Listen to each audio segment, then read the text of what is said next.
We all know that Mass Effect is filled with some great characters who can join you in a fight, but what about characters from outside Mass Effect? My name is Tucker, and welcome to Mass Effect Follower.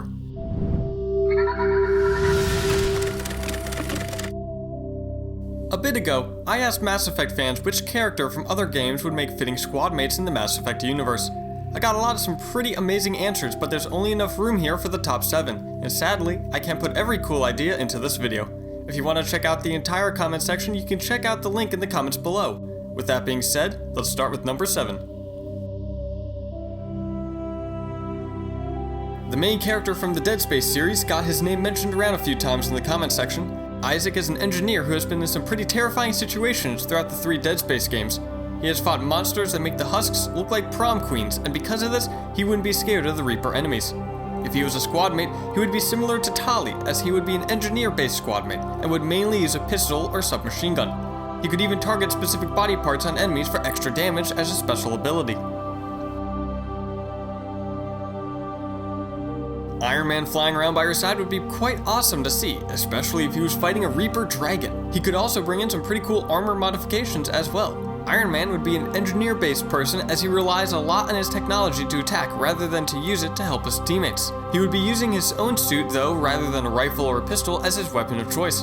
The only bad thing about Iron Man is that he doesn't like taking orders, so you can imagine he and Shepard having many arguments about who is in charge. Given the chance for his unique abilities, our favorite genius billionaire playboy philanthropist could use his own suit thrusters to a similar effect to the Vanguard's biotic charge. Just harder, like a lot harder. Our next contestant goes by several names: the Witch of the Wilds, Sneaky Witch Thief, or simply Morrigan. Hailing from the Dragon Age series, this snarky mage would be a force to be reckoned with. That is, if you can't convince her to join your team. Translating her magical skills into biotics, she would be an adept at a level that could rival Jack. Just don't leave those two in a room together if you wish for that room to continue existing.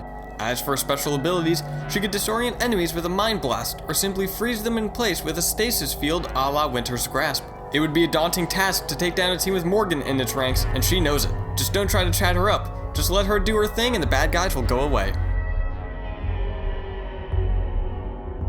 Next up is someone who would fit surprisingly well into the Mass Effect universe. Adam Jensen of Deus Ex Human Revolution, as well as the upcoming Deus Ex Mankind Divided, is a cyborg who could easily kick some serious butt.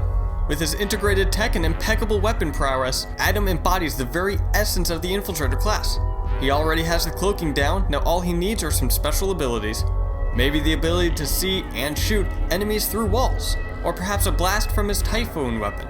Adam Jensen would be a valuable asset to the team, and his experience could make for some great conversations. Just don't ask why he got his cybernetic implants. He hates that. Master Chief has been defending Earth and humanity for almost his entire life, and because of that, he wouldn't hesitate trying to stop the Reapers. Going in with his Mjolnir armor and trusty assault rifle, fighting side by side with Master Chief would be a lot of fun. Master Chief would obviously be a soldier class, as that is just who he is. A soldier. Out on the battlefield, he could even deploy his own special AI partner to mess with synthetics, or even create traps by overloading the mini crates of volatile materials littering the environment when an enemy wanders near. Only bad thing about him would be his constant jumping out of a ship and lone wolf style of fighting, but his determination to protect humanity would be unmatched. Another comic book character, Star-Lord, the legendary outlaw and leader of the Guardians of the Galaxy, is no stranger to fighting in space battles. Being a part of the Guardians of the Galaxy would imply that he would not be against helping Shepard stop the Reaper invasion. He would be similar to Kasumi, as he would be an infiltrator thief, always trying to find better weapons and tech from the enemies and helping you get into hard-to-reach areas. Just don't try to crowd him during combat, because he'll deploy his handy, tech-based, singularity-style weapon to temporarily incapacitate anyone stupid enough to try it. With Star-Lord's reputation though, he would always be trying to make a move on any Asari he came across. The number 1 most requested squadmate was the terrifyingly hilarious HK-47 from the Star Wars Knights of the Old Republic.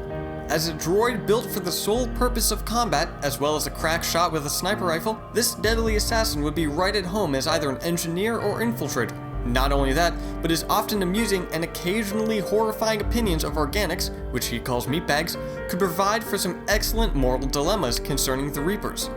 Some of his special abilities could include locking onto multiple targets and a special combat drone that does extra damage to organics. Having HK-47 in your party would guarantee two things: dead enemies and great banter. So what do you think of this list? Are there any that you agree with? Any that we didn't mention? Let us know in the comments below, and while you're there, hit that subscribe button. This is Tucker, signing off.